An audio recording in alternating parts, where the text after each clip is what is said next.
Welcome back to the show. चाहते तो हम ये थे कि हम भारत में होने वाले इंतखाबात के हवाले से बात करें। बिहार के बाद मगरबी बंगाल में जो किया है बीजेपी ने, उससे जुड़े बहुत से पहलू ऐसे हैं जिन पर बात की जा सकती है, क्योंकि कहा जाता है कि मगरबी बंगाल जो आज सोचता है वो इंडिया कल सोचता है। तो वहाँ पर इतना बड़ा अपसेट कैसे हो गया, इस पर सेठी साहब का व्यू तो चाहिए। लेकिन सेठी साहब, वक्त हमारे पास बहुत मुख्तसर है। हम भारत में जो चिंता इस वक्त चल रही है उससे हट के पाकिस्तान की चिंता की बात कर लेते हैं कि पाकिस्तानियों के साथ हर हफ्ते अब क्या होना शुरू हो गया है, जो पहले फोर्टनाइटली होता था।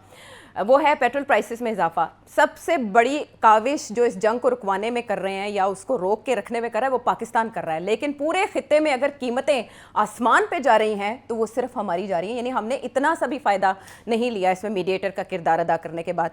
जो मेरे सामने तफसीलात आ रही हैं वो इंडिया का भी बता रही हैं, जहाँ टस से मस नहीं हुई कीमतें, उन्होंने शिफ्ट नहीं किया बर्डन।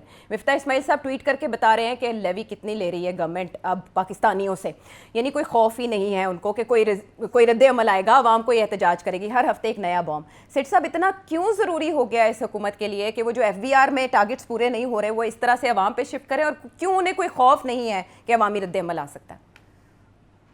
जी हाँ, बात सही कह रहे हैं। पाकिस्तान के अंदर तेल जो है आवाम के लिए इस सारे खत्ते में सबसे ज़्यादा महंगा है और काफ़ी हद तक महंगा है। आपको याद होगा पिछले हाल ही में कीमत गिरी थी जी। और बड़ी लोगों ने कहा कि वाह वाह, शहबाज शरीफ साहब ने वाह वाह कर दी। मैंने आपको कहा था ये इसकी कोई अहमियत नहीं है। कल देखिएगा फिर 15 दिन के बाद या 10 दिन के बाद फिर ये बढ़ जाएगी, क्योंकि ब्यूरोक्रेट्स का बहुत सख्त प्रेशर है कि हमारे इकोनॉमी ग्रो नहीं कर रही।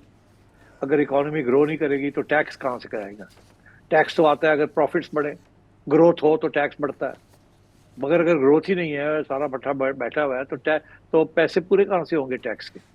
तो फिर और यही तरीका है कि जहाँ से लोग खरीदना पड़ता है पेट्रोल, उसके बगैर बात नहीं बनती। तो ये वो चीज़ों के ऊपर लगा दिया जाए जिससे लोग बच नहीं सकते, खर्चा करना ही पड़ता है, और वो तेल ही है। तो ये तो अपने फिस्कल डिफिसिट को पूरा करने के लिए कर रहे हैं। जी। दूसरी बात यह है कि हमारे पास उतने स्टॉक्स रिजर्व्स नहीं है तेल के जितने फॉर एग्जांपल इंडिया के पास है। वो अपने रिजर्व्स के साथ स्टेबिलिटी क्रिएट करता है। चाइना भी ऐसे ही करता है, और भी बड़े लोग जो हैं they keep a minimum level of reserves. हमारे मिनिमम लेवल ऑफ रिजर्व बहुत ही मिनिमम है ही कोई नहीं। जो है they are for the arm forces and rightly so. तो और क्यों नहीं है? पैसे नहीं है हमारे पास। हमारे पास पैसे नहीं है खरीद के रखने के लिए, स्टोर करने के लिए। इतने बड़े स्टोरेज फैसिलिटीज भी नहीं है हमारे पास। तो we are in a bad way economy wise. और अब ये देखिए ना, अब IMF से 1.5 बिलियन लेके अब बड़े खुश हो जाते हैं। यार 1.5 बिलियन तो झटका भी नहीं, वो तुसी खंगो तो थोड़े पैसे खर्च हो जाते हैं। तो मतलब this is the state of our economy. और so I think government is in serious trouble. और आपका ये पॉइंट कि जी इतना कुछ हमने किया है तो हमारे लिए कोई फैसिलिटीज नहीं है, मैं समझता हूँ फैसिलिटीज मिली है आपको। क्या? आपके तेल के ऊपर जो आप तेल ले रहे हैं, कोई पाबंदियां नहीं है आपके ऊपर। कोई ईरान नहीं लगा रहा, आप ले ले ईरान से, आपको दे देगा। मगर और आप ले भी रहे हैं, और आप अमेरिका से भी ले रहे हैं, और आपके जहाज किसी ने रोके नहीं है। मगर मसला आपका ये है कि आपके पास तो पैसे ही नहीं है।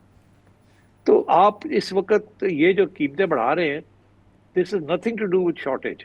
It is only to do with shortage of money and lack of economic growth. अब आगे आइए, आपने जो सवाल खड़ा किया जी।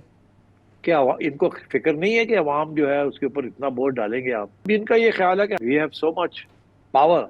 मगर देखिए, आप एक हद तक अवाम पे प्रेशर डाल सकते हैं किसी वक्त भी। मैं फिर ये कह रहा हूँ, कोई हादसा हो सकता है। तो आप शहबाज शरीफ साहब को मेरी ये रिक्वेस्ट होगी कि बाकी खर्चे जो हैं,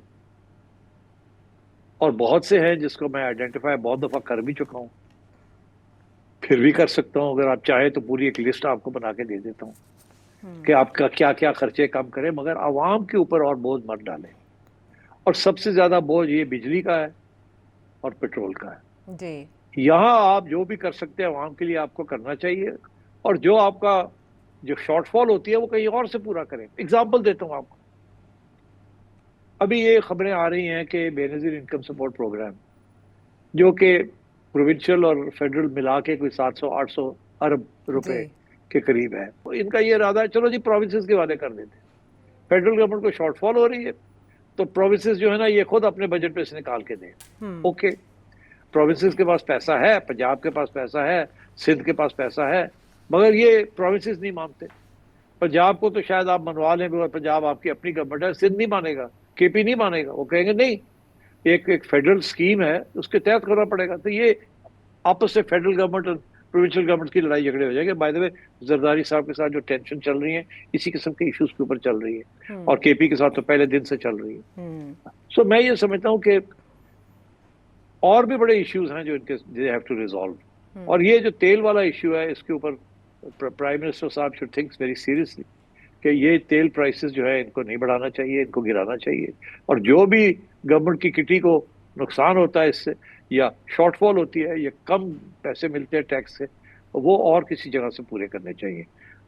मगर ये करेंगे नहीं, ये करेंगे नहीं जब तक अवाम इनके गले नहीं पड़ेगी, ये नहीं करेंगे। लेकिन ऐसे में जब कोई मुलाकात हो जाती है छोटे भाई की बड़े भाई से इसी तनाजुर में, क्योंकि माजी में हमें मरीम नवाज साहिबा के बयानात भी याद है, इमरान खान साहब के दौर के, नवाज शरीफ साहब और शहबाज शरीफ साहब के भी पेट पे पत्थर बांधना भी याद है, और कपड़े बेचने के बयानात भी याद है।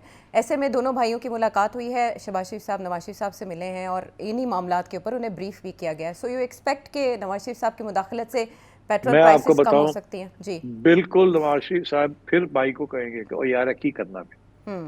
अगर किसी को थोड़ा बहुत फिक्र है आवाम का, जिसका तासुर नवाज शरीफ साहब को है, और फिक्र है, क्योंकि वो उनकी पार्टी के ऊपर उसका बहुत सख्त असर पड़ता है, और उनकी उम्मीद है कि मरियम नवाज शरीफ जो है वो पार्टी चलाएगी और उसको वोट मिलेंगे। और अगर ऐसे ही चलता रहा तो फारग है ये लोग।